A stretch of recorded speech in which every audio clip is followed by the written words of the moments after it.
A few quick thank yous. Mari Hundley, Jason Hallman, and Mason King, thank you for teaching me the ministry of presence this year. And then Tyler Powell, I don't know where you're at.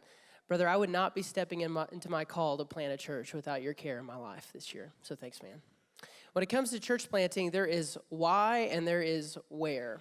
The why for me happened my senior year of high school. I had a friend who I'd shared the gospel with year over year. In our senior year of high school, he got into some trouble with the law, and he got sent away for the sake of the little ears in the room. And I began to have a conversation with him one day over the phone, and he began to tell me his frustration with the local church. And to my surprise, he began to tell me how he saw within me a genuine love for Jesus that translated into a genuine love for him. Now, he didn't get saved in that conversation, but I was marked. I began to ask myself, how will people like him who want nothing to do with Jesus call upon the name of the Lord to be saved? And a few years later, my wife and I, we moved to Austin, and God began to show us what that looked like.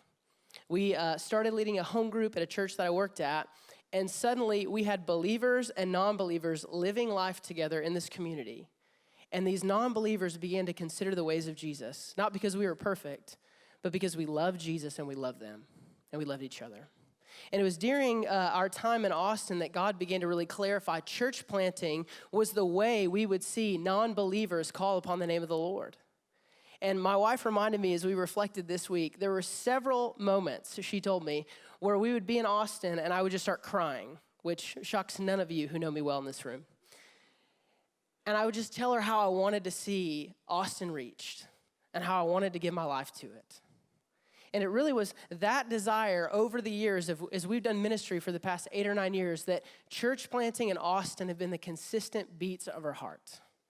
And so when we have the idea and we think about planting the Capital City Church in Austin, for us, we believe with all of our heart that we're not going for the next 5 to 10 years, we're going for a lifetime. That by God's grace, we would either die in that city or we would see Jesus come back. And so our vision for the church is simple, but our commitment to that vision is not. Our vision is to build a healthy church that multiplies.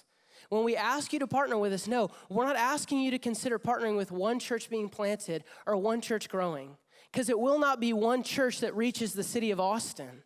It'll be countless churches being planted and countless churches growing. And so when we invite you to be a part of that, no, we're not asking you just to consider us in the next 5 to 10. But how you might partner with us to see countless churches reach the city of Austin and the city renewed for the glory of Jesus. Now, I often get asked, why Austin?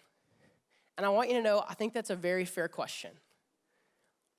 It has a pretty tough reputation as a city. It is one of the top post-Christian cities in America. What does that mean? That means in a city of 3 million, half of that city wants nothing to do with Jesus. It's a progressive city. That means that the majority of that city is pursuing the good life, and they really don't care about religion or God or what he thinks of them. It's also nicknamed Church Planter Graveyard. Tough crowd, right? Here's why we would plant a church in a city like that.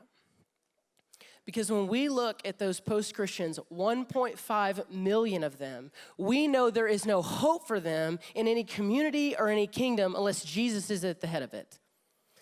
We look at the individuals who are saying, I want the good life, and we're looking at them and saying, the good life is not a place, it's a person, and his name is Jesus.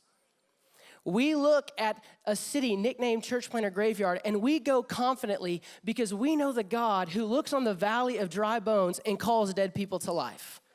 We're going because Jesus is worthy of being worshiped by every tribe, tongue, and nation, and one day he will dwell with his people again.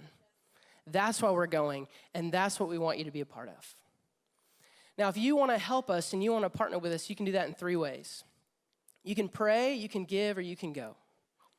If you want to pray for us, or if you want to go for us, meet me after service at our booth. I can tell you how to do that. It's very simple. Now, if you want to give to us, Village Church, I'm going to make this really simple. For my family to step into what we're called to do, we need our family to get behind us financially. Over the next 4 weeks, we need to bring on 50 more people at $100 a month.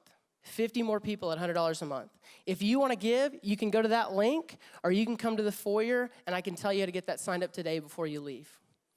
Village Church, we love you. We are different because of our time here, and we're so grateful to be a part of this season here at the Village.